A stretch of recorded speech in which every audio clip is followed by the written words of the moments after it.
Now, many scholars of early Christianity, recognizing that the actual disciples of Jesus did not preach to other than the children of Israel, refer to the Jerusalem church as being Jewish Christian. This Jewish Christian tradition continued even after the destruction of the temple in the year 70. Such early Christian movements as the Ebionites, the Nazarenes, and the Elkosites represent this Jewish Christian tradition. In particular, we can point to the Ebionites, a group that was established around the year 70, about the time of the destruction of the temple, and then they fled from the vicinity of Jerusalem and spread to what is today Jordan, Syria, Turkey, and Egypt.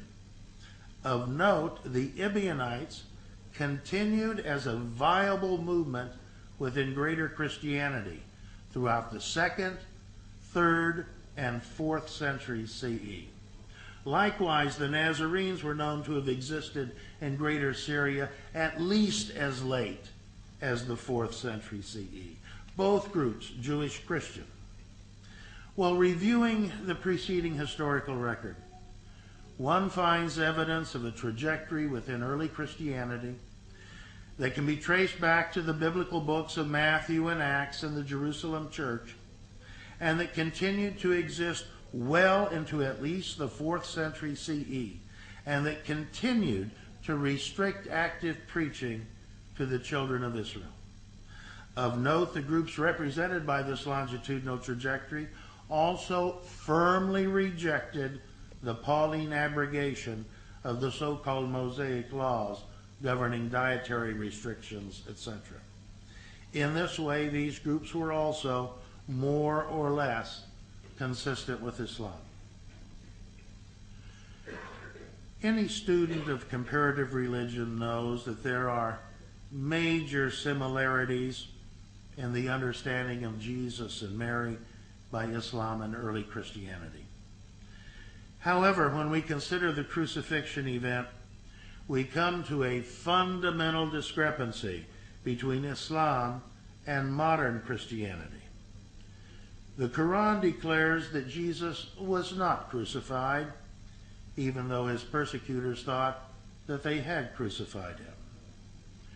That they said and boast, "We killed Christ Jesus, the Son of Mary, the messenger of God."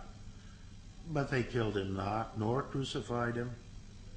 But so it was made to appear to them. And those who differ therein are full of doubts, with no certain knowledge, but only conjecture to follow. For of a surety they killed him not. No, God raised him up unto himself, and God is exalted in power. Wise. Quran chapter 4, verses 157 to 158. The Quran says that Jesus was not crucified, a position in marked conflict with contemporary Christianity. Instead, God raised Jesus up unto himself, a statement having parallels with the ascension of Jesus as portrayed in the biblical Gospels of Mark and Luke. Now, for most contemporary Christians, indeed for most inhabitants of the Western world, it is almost unthinkable that anyone could seriously maintain that Jesus was not crucified.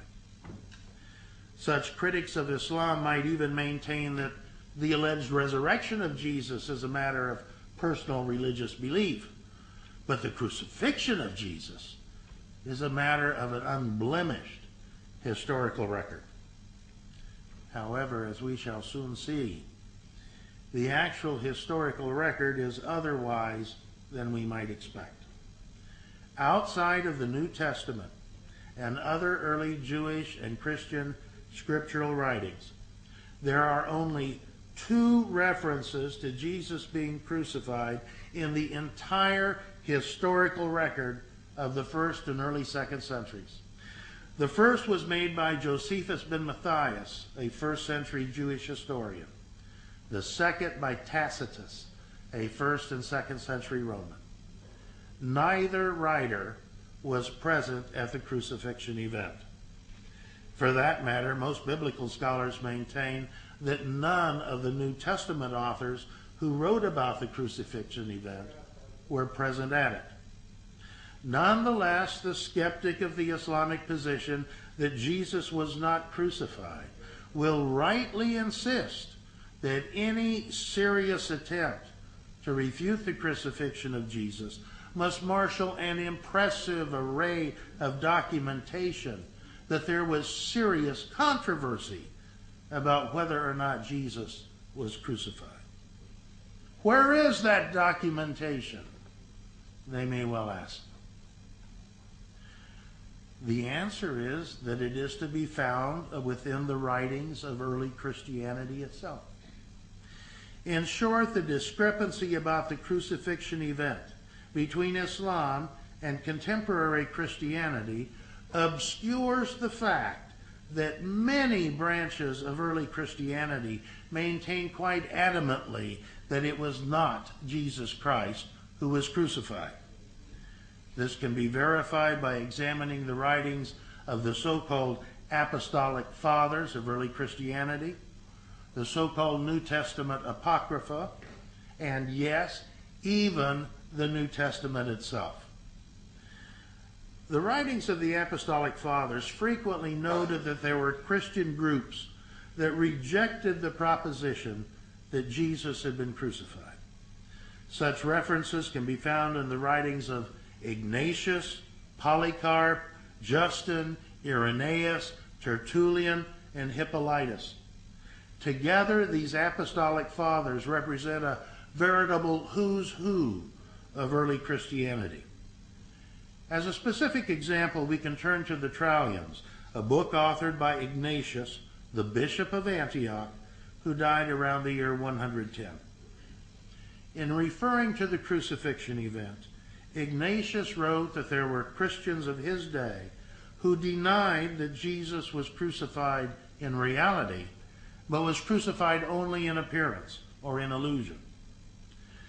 Now, in considering this statement from Ignatius, one has to first of all acknowledge the fact that Ignatius couldn't be attacking a belief that wasn't already present.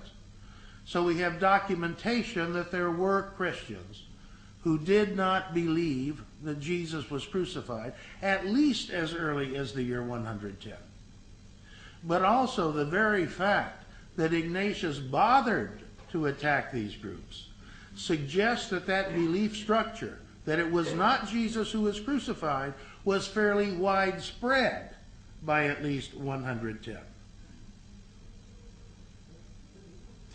Well, the fact that many branches of early Christianity maintain that it was not Jesus who was crucified can also be readily verified by considering the so-called New Testament Apocrypha.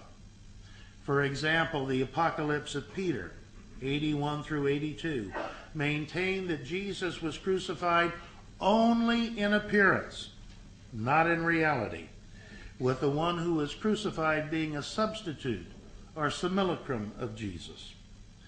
Likewise, the second treatise of the great Seth, 55 through 56, stated that it was not Jesus who was crucified, but Simon, presumably Simon of Cyrene, who is identified in the biblical Gospels of Matthew, Mark, and Luke as having been the person who carried Christ's cross for him.